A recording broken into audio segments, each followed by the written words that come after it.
किसी ने क्या खूब कहा है कि बड़ों की करें इज्जत और छोटों से करें प्यार, ईमानदारी से जिए जीवन ताकि याद करे पूरा संसार। नमस्कार दोस्तों, स्वागत है आप सभी का आपके अपने YouTube चैनल ये कहानियाँ पर। तो चलिए आज की हमारी कहानी शुरू करते हैं। एक बार की बात है, एक गांव में दो भाई रहते थे। एक का नाम था भोला और दूसरे का नाम था रामू। भोला जो है वो हलवा पराठा का ठेला लगाता था और रामू जो है वो कुछ नहीं करता था, लेकिन फिर भी वह कुछ जुगाड़ करके पैसे कमा लिया करता था।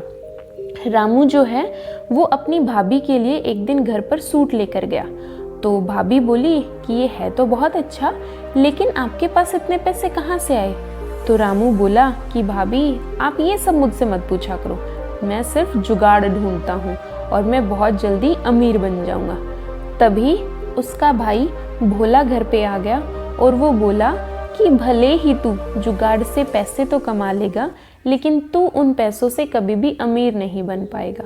अपने भाई की बात सुनकर रामू बोला कि आप तो हमेशा ऐसे ही बोलते हो, आप इतनी ईमानदारी करके क्या करोगे? मुझे तो जल्दी से अमीर बनना है। और यह सब बोलकर वह अपने भाई भोला का मुंह बंद कर देता है। लेकिन भोला की सोच बिल्कुल सही थी। वह एक ईमानदार व्यक्ति था, लेकिन उसकी ज़िंदगी में बहुत उतार चढ़ाव थे। वह हमेशा उच्च गुणवत्ता वाले सामान से हलवा पराठा बनाता था। वह कभी भी अपने मुनाफे के बारे में नहीं सोचता था। एक दिन दुकानदार ने कहा कि तुम इतने महंगे मैदा और तेल से क्यों हलवा पराठा बनाते हो? इससे तुम्हें कुछ भी मुनाफा नहीं होता है। तो इस पर भोला बोला कि मेरे ग्राहकों की सेहत का ख्याल रखना मेरा कर्तव्य है और मैं कभी भी अपने ग्राहकों को खराब और सस्ती गुणवत्ता वाली चीज़ों से बना हलवा पराठा नहीं खिला सकता, और मैं अपने ग्राहकों का बहुत ख्याल रखता हूँ। अब भोला का जो हलवा पराठा है उसका ठेला बीच बाजार में था, इसलिए उसके ठेले पर बहुत भीड़ रहती थी। लोग भोला के ठेले से हलवा पराठा घर के लिए पैक करा के भी ले जाते थे। लोगों को उसके हलवे पराठे के खाने का स्वाद बहुत अच्छा लगता था। भोला जो है पूरे महीने का मुनाफा जो है अपनी पत्नी सरला को दे दिया करता था और उसकी पत्नी भी उसमें अच्छे से काम चलाती थी। लेकिन इस बार का जब उसने मुनाफा दिया तो उसकी पत्नी बोली कि यह तो पिछले महीने से भी कम है। यह सुनकर भोला बोला कि हाँ, इस महीने ना तेल के दाम बहुत बढ़ गए, इसलिए मुनाफा थोड़ा कम हुआ है। यह सुनकर सरला बोली कि आप भी अपने हलवे पराठा का दाम क्यों नहीं बढ़ा देते? यह सुनकर भोला बोला कि नहीं सरला, अगर मैंने अपने हलवा पराठा के दाम बढ़ा दिए तो ज़्यादा लोग नहीं खरीद पाएंगे। अब ये सुनकर सरला वापस से बोली कि इससे तो हमारा बहुत नुकसान हो जाएगा। तो भोला बोला कि कोई बात नहीं, हम संभाल लेंगे। अब इन दोनों पति पत्नी की बातें उसका भाई रामू सुन रहा था। वह बोला, भाई आप यह कब सीखोगे कि सबसे पहले आपको अपना भला सोचना चाहिए, इसके बाद दूसरों के बारे में सोचा करो। यह सुनकर भोला बोला कि मैं यह कभी नहीं सोचूंगा, लेकिन तुम मेरी तरह एक ईमानदार व्यक्ति बनो। रामू बोला, नहीं भाई, आप अपने तरीके से काम करो, मैं अपने तरीके से काम करता हूँ। मुझे तो कोई भी जुगाड़ करके बस जल्दी से अमीर बनना है। यह सुनकर भोला बोला कि ठीक है, लेकिन एक बात का हमेशा ख्याल रखना कि तेरी वजह से किसी का नुकसान नहीं होना चाहिए। अब आप सोचिए, दोनों भाइयों की सोच यहाँ बिल्कुल अलग थी। एक हमेशा अपना भला सोचा करता था तो दूसरा हमेशा दूसरे लोगों का कैसे भला करना है ये सोचा करता था। एक दिन सरला को एक फ़ोन आया और वह फ़ोन पर ही रोने लगी। भोला ने उससे पूछा तो सरला ने बोला कि उसकी चाची जो है अभी जिंदा नहीं रही। यह सुनकर सरला और भोला वहाँ जाने को तैयार होते हैं। भोला ने रामू से कहा कि जब तक मैं बाहर हूँ तुम मेरा ठेला चलाना और ध्यान रखना हमेशा महंगे सामान ही खरीदना, क्योंकि सस्ते सामान में केमिकल मिला हुआ होता है। रामू ने यह सुनकर कहा, ठीक है भाई, मैं ख्याल रखूँगा।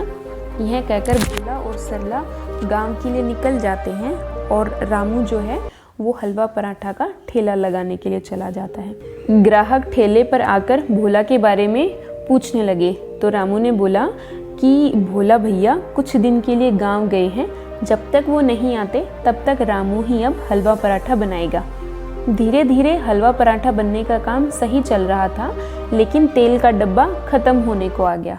तो रामू ने सोचा कि मैं कल दुकान से सारा सामान खरीद लूँगा।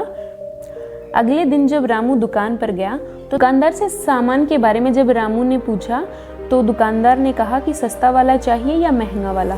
तो रामू ने दोनों में फ़र्क पूछा तो दुकानदार बोला कि सस्ता वाला खुला तेल है और उसकी गुणवत्ता भी कम है और महंगा वाला अच्छा तेल होता है।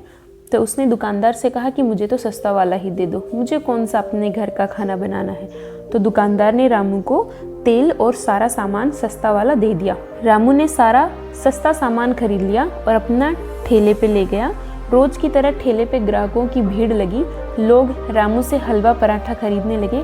आज रामू बहुत खुश था क्योंकि आज उसे मुनाफा ज़्यादा हो रहा था। वह लगातार बहुत दिनों तक सस्ते सामान से हलवा पराठा बनाकर बेचता रहा। कुछ दिन बाद उसके ठेले पर भीड़ कम होने लगी। ग्राहकों ने ठेले पर आना बहुत कम कर दिया। तभी दो ग्राहक रामू के ठेले पर हलवा पराठा लेने के लिए आते हैं और आपस में बात करते हैं कि कल मैं डॉक्टर के यहाँ पर गया था और वहाँ पर बहुत भीड़ थी। सभी के पेट में बहुत तेज़ दर्द था, पता नहीं क्या खाया था। डॉक्टर बोल रहे थे कि फूड पॉइजनिंग हो गई। यह बातें सुनकर रामू थोड़ा चिंतित हो गया क्योंकि वह बहुत दिनों से सस्ते सामान से हलवा पराठा बन रहा था। वह सोच रहा था अगर यह सब मेरी वजह से हुआ होगा तो पुलिस मुझे पकड़ लेगी। तो उसने तुरंत ही अपने भाई भोला को फ़ोन लगाया और बोला, भाई मुझसे बहुत बड़ी गलती हो गई, मैंने आपकी कोई भी बात नहीं मानी और मैंने सस्ते सामान से हलवा पराठा बनाया और मेरी वजह से सभी लोगों को फूड पॉइजनिंग हो गई। भाई अब आप मेरी मदद करो। इस पर भोला ने कहा, मैंने तुझे पहले ही मना किया था, अब देख सभी मासूम लोग बीमार हो गए हैं। भोला बोला कि सबसे पहले सारा सामान फेंक दे और ऊपर वाले से प्रार्थना कर कि सभी लोग जल्द से जल्द ठीक हो जाएं। रामू ने सारा सामान फेंक दिया। रामू बहुत परेशान था, उसे अपनी गलती का बहुत एहसास हो रहा था। वह मन ही मन कर रहा था कि कभी भी किसी के साथ आगे से कोई ऐसा काम नहीं करूँगा जिसकी वजह से कोई बीमार हो या किसी का कोई नुकसान हो। वह ये भी कह रहा था कि आगे से कभी भी जुगाड़ से पैसे नहीं कमाएगा और घर जाकर सभी फूड पॉइजनिंग के मरीजों के लिए वह प्रार्थना करने लगा। तो इस कहानी से हम ये सीख सकते हैं कि हमें कभी भी लालच नहीं करना चाहिए, कभी भी जुगाड़ से पैसे नहीं कमाने चाहिए। अगर रामू अपने सामान में मिलावट नहीं करता तो उसके ग्राहकों की संख्या भी कम नहीं होती और हमें हमेशा ईमानदारी से कार्य करना चाहिए